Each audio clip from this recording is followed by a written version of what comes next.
Bienvenue dans cette nouvelle vidéo. Aujourd'hui je vous retrouve pour vous présenter ma PLR pour le Romantasy Challenge. Challenge qui est créé par Nina Quill. Je vous mettrai bien évidemment sa vidéo présentation pour cette année dans la barre d'infos.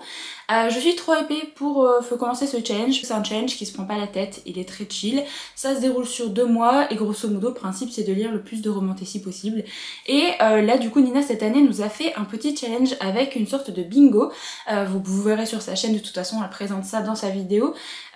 Vous avez plusieurs catégories, que ce soit des catégories qui correspondent aux livres ou alors des catégories un petit peu lifestyle, donc des trucs à faire en fait pendant le challenge. Et du coup je me suis préparé une petite liste de livres que j'aimerais lire pendant ces 2 mois. Alors j'ai mis beaucoup de livres parce qu'en fait là je suis en train de lire full romance, ce qui fait que à partir de jeudi là qu'on va commencer le challenge, je pense que mon envie de lire de la Romantasy va être de nouveau extrêmement présente. Bien envie de lire pas mal de romans parce qu'ils m'attirent énormément.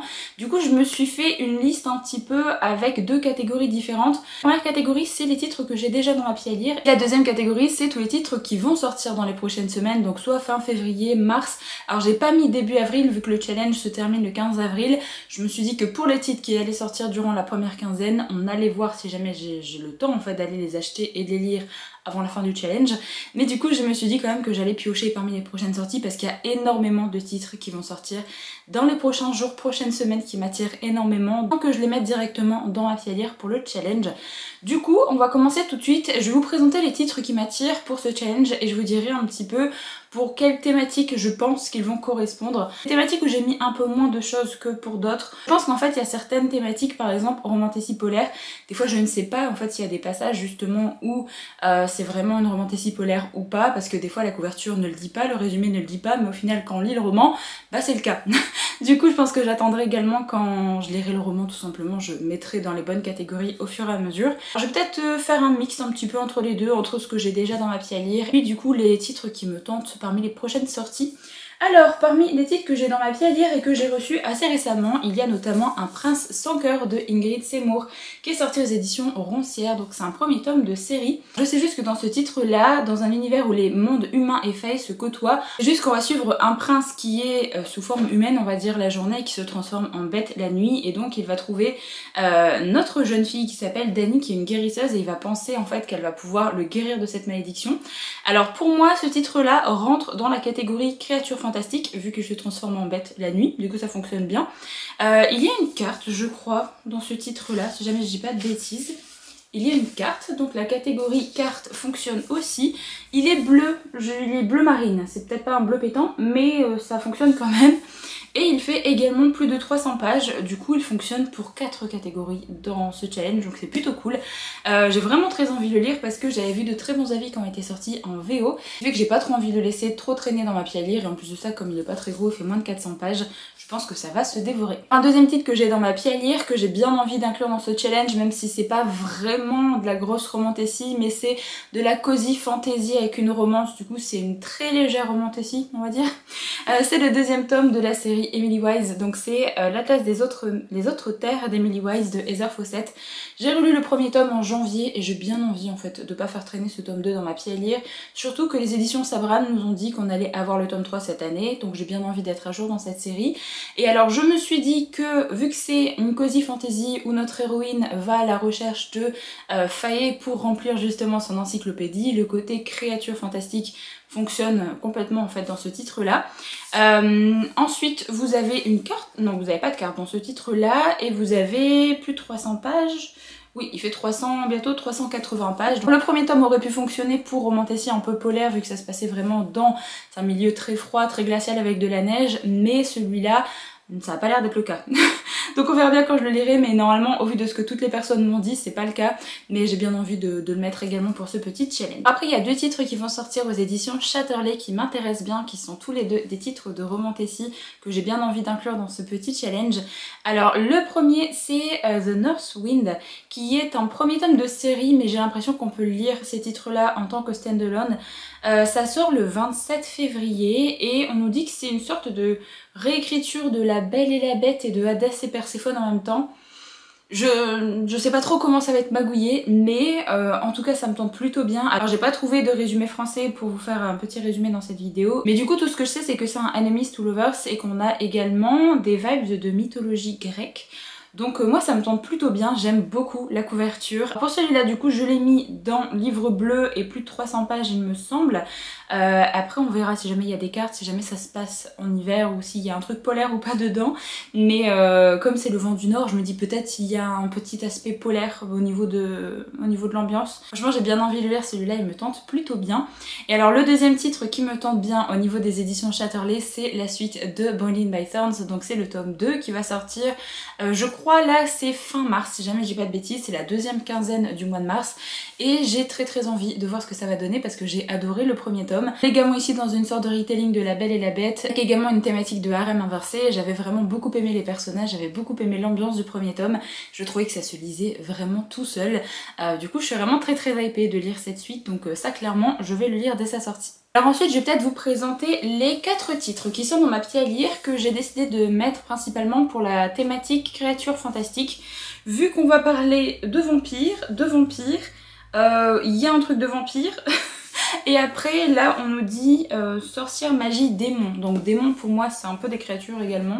Ça dépend sous quelle forme sont les démons, mais il y a des démons un petit peu sous forme de créatures. Alors j'ai très envie de sortir enfin de ma petite à lire Les Étoiles se meurent de Chloé Cepena-Randa. Donc ici on a une histoire de fae, mais on a également une histoire de vampire. Une histoire de jeu mortel également qui est prévue, et en gros c'est une compétition qui oppose tous les royaumes dont la récompense est d'octroyer 100 ans de protection contre les vampires. Donc on va quand même parler de ces créatures de la nuit. J'ai bien envie de voir ce que ça va donner avec ce titre là, j'ai bien envie de voir si c'est une série que je vais apprécier ou pas. Surtout que j'avais bien aimé le premier tome de son autre série, d'ailleurs faut que je la continue, son autre série aussi. Du coup j'ai mis ce premier titre là pour la catégorie un peu créature. Le deuxième titre qui parle également de vampires, c'est Nuit de Eva Guilloton. C'est le premier tome de la série Les Chasseurs de l'Ombre, et donc on va suivre une chasseuse de vampires. Et en gros on a son frère qui va tuer son petit ami. En gros le frère de cette chasseuse de vampires est un vampire. Je pense qu'on va avoir des petits problèmes au niveau de la famille, mais j'ai bien envie de voir ce que ça va donner parce que vous savez que j'adore tous les titres qui parlent de vampires. On part dans un titre d'urban fantasy, ça fait un petit moment que j'en ai pas lu, donc je suis vraiment trop hypée de découvrir ce roman. Un autre titre qui parle un petit peu d'urban fantasy, un titre que je viens de recevoir de la maison d'édition Bookmark, donc c'est Premier Rituel, donc c'est le premier tome de la série Le Repère des sorcières de Kelly Sinclair. C'est également un titre d'urban fantasy dans lequel on va suivre justement des sorcières, donc on dit le retrouver ou mourir à moins que je ne trouve un moyen de déjouer le destin. Moi c'est Tempest Corentine, 21 ans, célibataire et sorcière en cavale. Après avoir grandi loin du Coven, je suis forcée d'y retourner suite à la mort tragique de ma famille. Le plus étrange, un mois plus tôt j'ai formé un lien magique avec un inconnu apparu dans mes heures les plus sombres. Depuis, une seule obsession me hante, le retrouver. Mes 2 obstacles se dressent devant moi, il vit probablement dans les monts enfouis. Le Coven qui y siège pourrait être derrière le massacre de ma famille. Mon plan, boire un dernier verre, on ne sait jamais si je survis à cette nuit, puis frapper à la porte du Coven et découvrir s'il prévoit de me faire disparaître à la prochaine pleine lune. Ni les faux semblants, ni les runes qui envahissent ma peau, ni ce mage séduisant ne m'arrêteront. Je suis prête à tout, peu importe le danger, je trouverai celui auquel je suis liée. Essayez un peu de m'arrêter pour voir. Tout ce qui parle de sorcellerie, de Coven, c'est quelque chose que j'aime bien. Du coup j'espère vraiment que je vais apprécier également ce titre. Alors le dernier titre que j'avais mis pour cette catégorie un petit peu créature fantastique, c'est Chasse nocturne de Alexandra Christo. Donc c'est un titre qui va sortir là en cette fin du mois de février. Et alors j'ai mis que ça parlait de vampires parce qu'en gros on va suivre une jeune femme qui est une monstre, qui se nourrit de la peur et des cauchemars. En gros elle va être dépouillée de ses pouvoirs par les dieux, et vous avez Silas qui est un héros qui est chargé par les dieux de transmettre leur message et de transporter les morts, et il va venir la trouver pour lui proposer un marché. En gros si elle l'aide à retrouver son humanité, il l'aidera à venger sa famille et à affronter ses poursuivants. Et donc ils vont retrouver des ennemis redoutables. Il va y avoir un vampire, une banshee, le dieu qui a ruiné leur vie. À mon avis ils vont devoir combattre ces créatures là, donc on parle quand même de vampires, de banshee, donc pour moi ça fonctionne plutôt bien au niveau de cette thématique. Et alors je pense qu'il y a une carte dans ce titre là si j'ai pas de bêtises. Du coup ça fonctionne également pour cartes, il fait plus de 300 pages donc ça fonctionne également pour ça. Je verrai si jamais il neige ou alors s'il y a une ambiance un peu polaire dedans. Mais c'est vraiment un titre qui me tente plutôt bien, donc j'ai hâte de le découvrir. Et en plus de ça c'est un one shot, donc c'est bien, ça me fait pas commencer une nouvelle série. Je vous ai pas dit mais je crois que Les Étoiles se meurent, il y a une carte également, et le livre est bleu donc ça fonctionne pour plein de catégories aussi. Enfin bref, là je vais passer du coup à quelques titres qui vont sortir pendant les prochaines semaines et qui m'intéressent plutôt bien. Alors aux éditions Roncière vous avez La Promise du Roi de Londres. l'ombre qui va donc sortir. Alors est-ce qu'il y a une date de publication? Je ne sais pas. Ça sort du coup le 6 mars et donc c'est un premier tome de série. Pour ce titre-là, on nous dit une princesse réprouvée, un roi méfiant mais désemparé, un mariage pour tous les sauver.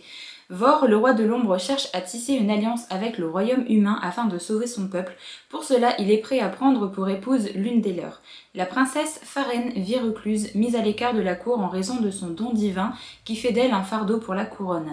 Lorsque sa sœur Isevel prend peur à l'idée d'être unie à Vor, Faren est appelée pour la raisonner. Alors qu'Isevel a tout pour être la promise parfaite, Vor ne parvient pas à oublier les yeux obsédants de sa sœur aînée.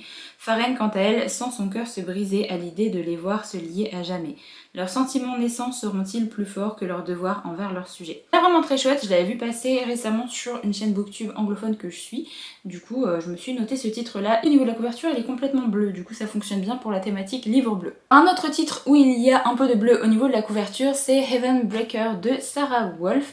Alors ça sort en librairie le 26 février, normalement je le reçois de la maison d'édition. Je crois que c'est un one-shot, si jamais je dis pas de bêtises. Et pour ce titre-là, on nous dit son âme est consumée par la rage de la vengeance, son cœur brûle pour son ennemi. Dans un monde où la loyauté n'a pas sa place, Sinali est prête à tout pour détruire ceux qui l'ont rejetée, mais quand l'amour et la haine s'entrelacent, qui saura vraiment contrôler son destin?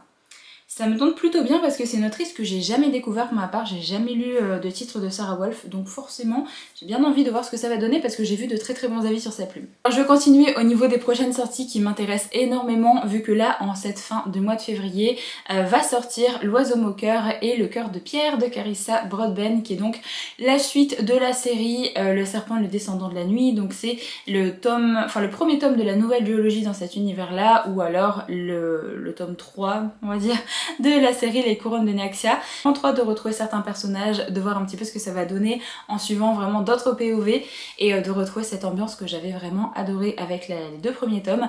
Du coup le livre est complètement bleu, du coup ça fonctionne parfaitement. Je crois qu'il doit y avoir une carte normalement dans cette série. Faire plus de 300 pages, il me semble que c'est une petite briquette. Également des créatures fantastiques vu qu'on parle de vampires dans cette série là. Donc j'ai très hâte de retrouver vraiment cette ambiance. C'est vraiment l'une des prochaines sorties que j'attends avec le plus d'impatience. Autre suite de série que je vais aller me chercher en librairie là cette semaine vu que j'ai prévu de le lire avec mon Patreon pour la deuxième quinzaine du mois de février. Donc c'est le 4e tome de la série Le Pont des Tempêtes ou alors le 2e tome de cette deuxième duologie. J'ai vraiment trop hâte. Donc ça s'appelle La Guerre sans fin si jamais j'ai pas de bêtises. Vraiment très hâte de retrouver les personnages qu'on a appris à connaître vraiment dans le premier tome de cette nouvelle duologie. J'ai hâte de voir comment ça va se terminer. J'ai vraiment adoré les personnages dans le premier tome donc j'espère vraiment que cette suite va beaucoup me plaire. C'est vraiment un titre que je compte lire pour ce petit challenge parce qu'il me hype énormément. Au niveau des thématiques, vous avez une catégorie qui est vétéran de la palle. Je vous avoue que j'aurais pu mettre pas mal de choses, mais après niveau romantécie, j'en ai pas tant que ça des vétérans de la palle. Je crois que c'est vraiment 1 an le maximum des titres de romantécie que j'ai dans ma pile à lire. Sinon après il y a d'autres titres, il y a plus des titres de fantasy ou alors des titres je crois principalement des titres de fantasy qui restent dans ma pile à lire ou alors dans des titres un petit peu historiques, enfin ce que je lis plus trop pour l'instant. Du coup je me suis dit que j'allais prendre principalement des titres de romantasy qui faisaient du coup partie de mes achats de tout début 2024. Du coup j'ai regardé un petit peu ce que j'avais pu acheter, ce que je n'avais pas encore lu et donc j'ai pris 2 titres pour cette catégorie là. Donc j'ai pris le premier tome de la série je crois que la série s'appelle The Night and Its Moon de Piper C.G. On est ici dans un titre de romantasy avec une romance saphique et ça me tentait plutôt bien à l'époque quand c'était sorti, j'aime vraiment beaucoup la couverture. J'ai pas vu tant d'avis passer que ça sur ce titre là. Je me dis des pouvoirs immenses, des royaumes en guerre, un amour sans limite. Il est gigantesque, il fait 600 pages. C'est vraiment un gros bébé, mais je crois que le tome 2 est déjà dispo. Par contre, je crois qu'il n'y a pas la suite encore de sortie en français. Je crois que c'est 4 tomes pour cette série, si j'ai pas de bêtises. Du coup, voilà, je sais pas si la suite sortira ou pas, donc vu qu'on n'a pas trop d'infos pour l'instant. Mais j'ai quand même envie de tenter en fait, pour voir si c'est une série qui peut me plaire. Et le deuxième titre que j'ai mis, c'est The Curse of Saints de Kate Dremis. J'avais pris ce titre-là parce qu'il me tentait bien, et en fait, quand il était sorti, j'avais pas vu de très bons avis. Ce qui fait qu'il est toujours dans ma pile à lire depuis qu'il est sorti. Pourtant j'ai toujours autant envie en fait de le découvrir, c'est juste que je sais pas, ça m'a refroidi un petit peu en fait d'avoir des avis pas très positifs. Et c'est aussi parce que c'est écrit très petit. Vraiment je suis pas très fan en fait de la mise en page de ces éditions parce que il y a des grandes marges mais la police d'écriture est minuscule. Du coup c'est pas très agréable à lire je trouve. Au niveau de ce titre là, on va suivre une espionne émérite et troisième commandant de la reine Aya qui a voué sa vie au royaume utilisant les capacités que les dieux lui ont données pour le protéger des dangers qui menacent. Son serment garantit qu'elle défendra toujours ceux aux côtés desquels elle se bat, y compris Will, son rival et exécuteur de la souveraine. Forcés de travailler ensemble, Aya et Will s'évertuent à maintenir une trêve difficile pour accomplir leurs devoirs, mais lorsque Aya libère un pouvoir que leur monde n'a pas connu depuis des siècles, ils vont devoir faire front pour découvrir qui ou ce qu'elle est vraiment. Je pense que ça me tombe plutôt bien au niveau du résumé, c'est juste que j'ai pas vu de très bons avis, donc n'hésitez pas à me dire si jamais vous l'avez lu, si jamais vous l'avez apprécié. N'hésitez pas à me dire ça dans les commentaires parce que ça risque de motiver également le sortir de ma palle. Les deux derniers titres que j'ai déjà dans ma pile à lire, j'avais bien envie de les caser dans le challenge, sauf que je sais pas trop dans quelle catégorie les caser. J'ai bien envie de lire Guild de Raven Kennedy, je vous l'ai présenté dans mon book haul récemment. Vous savez que c'est un titre que j'avais déjà tenté en version audio, là je me suis repris le format poche pour essayer de donner une deuxième chance à cette série. Donc j'ai le tome 1 et le tome 2, donc si jamais je suis à fond, j'enchaînerai directement. Mais j'ai bien envie en fait de retenter cette série, donc je me suis dit autant le mettre dans le challenge. Alors au niveau romantasy polaire c'est pas le cas, niveau créature fantastique c'est pas le cas. C'est pas un vétéran de ma palle vu qu'il date de 1 mois. Il est pas bleu, par contre il doit faire plus de 300 pages, je crois. Il fait 400 et quelques pages, donc ça fonctionne. Est-ce qu'il y a une carte? Je sais pas s'il y a une carte dans cette série. Il y a une carte. Donc ça fonctionne pour deux catégories déjà, donc la carte plus de 300 pages, donc ça c'est plutôt chouette. J'ai bien envie de retenter ma chance avec cette série là, donc je l'ai mis dans cette pile à lire. Et ensuite le dernier titre qui était déjà dans ma pile à lire que j'ai bien envie de sortir parce qu'il me tente depuis que je l'ai acheté, j'ai juste pas pris le temps en fait de découvrir cette série là. C'est Divine Darkness de Anatrice, donc qui est sorti aux éditions Hugo Roman dans leur collection Romantasy, donc c'est le premier tome de la trilogie. C'est pas une romantasy polaire je crois, créature fantastique non plus. Vétéran de ma palle, non. Carte, est-ce qu'il y a une carte? Peut-être que la carte va nous sauver. Est-ce qu'il y a... Il y a une carte, donc c'est bon. Il y a une carte, ça fonctionne aussi, mais je crois qu'il fait plus de 300 pages aussi en soi. 386 pages, donc ça fonctionne également pour ça. Heureusement qu'il y a ces deux petites thématiques là, hein, pour la carte et pour plus de 300 pages, parce que ça me permet de caser quelques titres quand même en plus. J'ai vraiment bien envie de voir ce que ça va donner, parce que j'avais découvert le premier tome de son autre série à Anatrice et j'avais bien aimé. Juste j'avais pas continué, donc faut vraiment que je reprenne son autre série aussi. J'ai bien envie de tenter cette série là parce que c'est une trilogie et les tomes sont quand même globalement moins gros que son autre série. Du coup j'ai bien envie en fait de retenter un petit peu cette autrice avec cette série là. Pour terminer, j'ai encore deux titres à vous présenter qui sont des prochaines sorties qui me tentent énormément. Donc vous avez le 4e tome de la série Le Royaume des Corbeaux de Olivia Wittgenstein qui va donc sortir aux éditions Corrigan en mars, avril, je sais plus, il va arriver bientôt. J'ai vraiment trop hâte de retourner dans cet univers là parce que j'avais vraiment beaucoup aimé la première trilogie et en plus là on va suivre d'autres points de vue et je peux pas trop vous dire qui on va suivre comme point de vue, enfin je sais pas trop. Je sais pas trop si c'est un spoil ou pas en fait de dire qui on va suivre dans cette nouvelle série. En tout cas sachez que c'est vraiment une série que j'attends avec beaucoup d'impatience. Normalement il doit y avoir 2 tomes sur ces points de vue là, si jamais je dis pas de bêtises, 2 tomes ou 3 tomes même, je ne sais plus. Et en tout cas c'est pas juste un one shot avec ces points de vue là, donc j'ai très hâte de découvrir un petit peu davantage de choses dans cette histoire parce que j'avais vraiment beaucoup aimé l'ambiance. Le dernier titre que j'ai à vous présenter c'est un titre qui va sortir dans les éditions Lost Kingdom. Je crois normalement que ça sort en papier en mars, si jamais je me trompe pas entre la date de sortie du format e-book et de la date de sortie du format papier. Donc c'est la suite du livre maudit d'Azrael de Amber Nicole. J'attends cette sortie avec tellement d'impatience. J'ai eu un gros coup de cœur pour le premier tome, j'ai vraiment adoré. Je vous mettrai ma vidéo vlog où je présente le premier tome dans Petit i si jamais ça peut vous intéresser. Mais j'ai vraiment adoré ce premier tome. J'ai vraiment tout aimé et ça finit sur un petit cliffhanger donc autant vous dire que je suis hypée pour lire cette suite. Que voilà pour la petite présentation de tous les titres qui me tentent pour ce challenge Romantasy. N'hésitez pas à aller voir la vidéo de Nina, elle vous explique un petit peu toutes les catégories, elle vous les informations liées au challenge et vous avez également les petits templates que vous pouvez utiliser soit pour vos réseaux sociaux ou si jamais vous faites un peu de journaling. Donc n'hésitez pas à aller voir ça, sa vidéo sera dans la barre d'infos. N'hésitez pas à me dire dans les commentaires si jamais vous aussi vous participez à ce challenge. Si jamais vous vous êtes fait votre pile à lire, n'hésitez pas à me dire ce que vous comptez lire, est-ce qu'on a des titres en commun également au niveau de notre pile à lire. Et si jamais vous voulez laisser un petit emoji, n'hésitez pas à mettre des emojis en rapport avec la romantasy, donc soit des cœurs, soit des épées, mais également avec tout ce qui est polaire vu que c'est sa thématique là pour cette année. Donc des petits flocons, des petits bonhommes de neige, ce genre de choses. Du coup moi je m'arrête ici pour cette vidéo, je vous retrouve très vite dans une prochaine, donc en attendant prenez soin de vous.